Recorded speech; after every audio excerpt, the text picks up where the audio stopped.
So let's start with strategies to support personal well-being. What does that mean?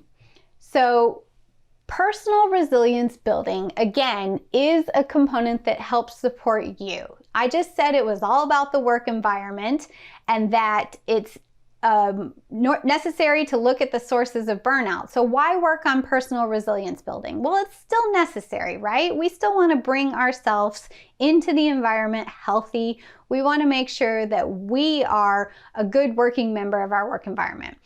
When we talk about personal resilience building and that opportunity to have the ability to bounce back, cope, adapt after adversity, what we're really doing is engaging these activities that help us build resilience. And it's easy to say, oh, I'll do one of these activities, but what actually happens during those activities? So during these things, it's an opportunity to bring self-awareness. And I think this is really important for healthcare workers because I'll make the overarching statement that we move fast. We live in high adrenaline states and we go from activity, and that's great. That's what we're supposed to do when we're in the healthcare environment, no matter what our setting. For educators, if we're in office settings, if we are in the hospital setting, we are science-based and we like to move in a setting where we are quick thinking and we're able to use our thoughts in ways that help patients. But sometimes it's important that we stop and have awareness around our thoughts and feelings to what we're doing. And personal resilience building gives us the opportunity to do that. So when we look at the actions of what it might be on the next slide, these things that we're doing really give us the chance to improve our thoughts and our behaviors and our actions, and ultimately that's going to have the influence on our environment. And again, why do we do this? Well, one, we are the work environment, right? We show up, we are the ones that are helping take care of the patient. It's more than just resources and our equipment. We are the ones caring for the patient. But also we want a role model. We want to be good stewards of how we are interacting with the patients. We want to show that we're healthy for each other, for younger staff, for if we're leaders, if for our whole staff, and so that we can function well within our environment. So what are some personal resilience building activities? These are broad categories of some ideas of things that build personal resilience, but underneath what I tried to do was talk about what they actually do, because it's easy to say an activity, it's harder to understand what that activity does. So mindfulness and meditation is the number one thing that people say when they say try to build some personal resilience and practice mindfulness or practice meditation. But what are you actually doing when you engage in that practice? So think about the opportunity to slow down and build a mindfulness practice or build a meditation practice. In that space and creating that self-awareness, you are giving yourself the chance to decrease rumination. You're saying, I'm not going to be going about my day and focusing on that patient incident. I'm going to give myself time to create awareness and acknowledge emotions and create that space. And if mindfulness or meditation is not a practice that works for you, there are other ways to do that same type of activity, like creating expression of journaling or painting or writing, same type of activity creation. The other thing that's really important when it comes to personal resilience building is building connections. Healthcare workers are often known to have high isolation related to their work. It's hard to connect with people that don't work in these fields. And so when you think about building connections, it could be with or without people who work in healthcare, but decreasing that isolation outside of work and connecting with others and finding purpose, whether it's these activities like volunteering or joining groups, but also going for coffee, doing things that are outside of the healthcare environment. And then definitely evidence-based known to help is to decrease screen time, news, and social media. And this is to avoid negativity and to avoid those negative outlets. And we're going to talk a lot more about how that's related to personal resilience building. So what I wanted to do is, this is a big broad list, is to give 2 specific examples, especially for nurse leaders, in how to have a strategy or build a practice related to personal well-being. And personal resilience building.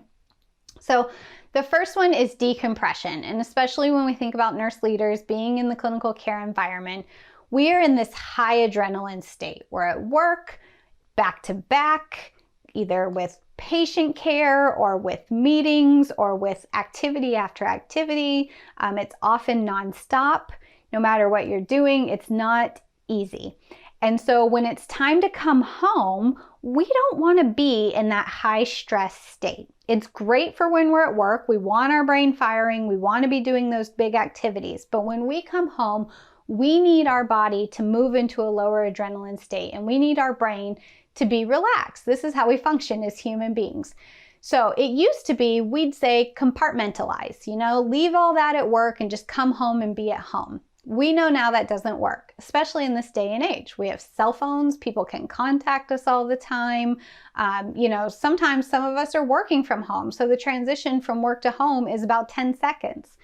What we need now is a decompression activity. And so decompression helps us transition from the work environment to the home environment and lower that adrenaline state.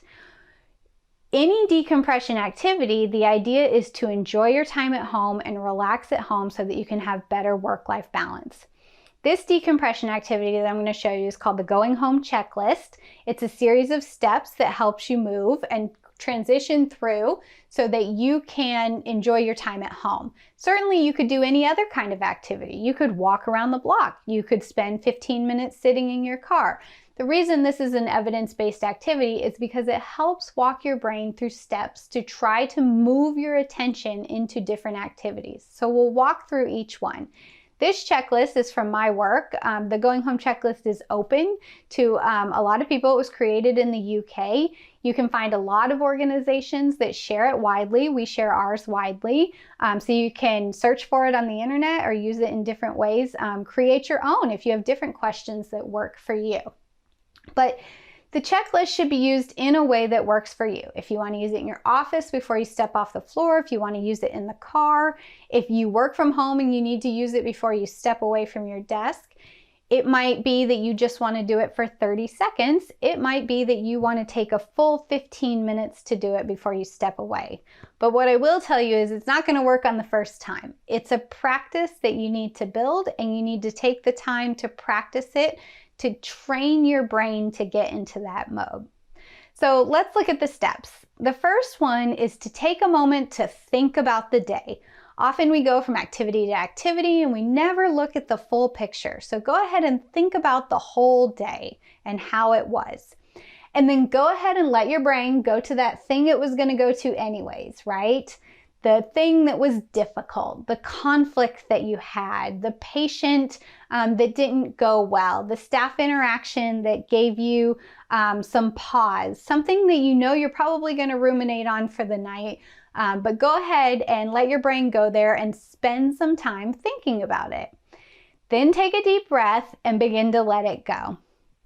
Now, because our brains are wired for negativity, now we're going to switch our brain to 3 things that went well. We need to switch to optimism. And so not only are we going to switch to positive things, we're going to try to counterbalance the negative thing with more positive things. And this can be simple things. Maybe you saw a colleague that you hadn't seen in a while. Maybe a patient went home that you weren't expecting to go home. Maybe you were able to give some praise to an employee. 3 positive things, because we often never even acknowledge the positive parts of our day. And then we move into the strengths that we discovered about ourselves. And it doesn't have to be something we did well. It could be maybe you told someone no and you didn't take on that extra project that you thought you were going to have to take on. Or maybe you gave someone a compliment and you know that's a good quality about yourself. So what is a strength that you discovered about yourself? And then we move into steps where we kind of step away from being in ourselves and we look at the bigger picture. So think about your colleagues, think about how everyone's doing. If you're a leader, this can be a big task. So maybe you think about your peers, or maybe you think about a smaller group, but you think, is everyone okay? And then think about yourself, and not just in that day, but maybe in the bigger picture. Has this been an okay week? How am I today compared to yesterday? Kind of stepping back and getting out of just this moment. And then you take that last step and you say, I'm going to switch my attention to home so I can be present. So I can be present for my family, so I can be present for my pets, so I can be present for the exercise I'm about to do, so I can be present for whatever it is that I'm about to step into. And when you take the time to go through these steps and through that decompression activity, the goal is that you're not running from activity to activity with all those things still in your brain about work, and that you're fully present for what you need to be at home, and that you can spend and enjoy that time at home. That's your decompression activity.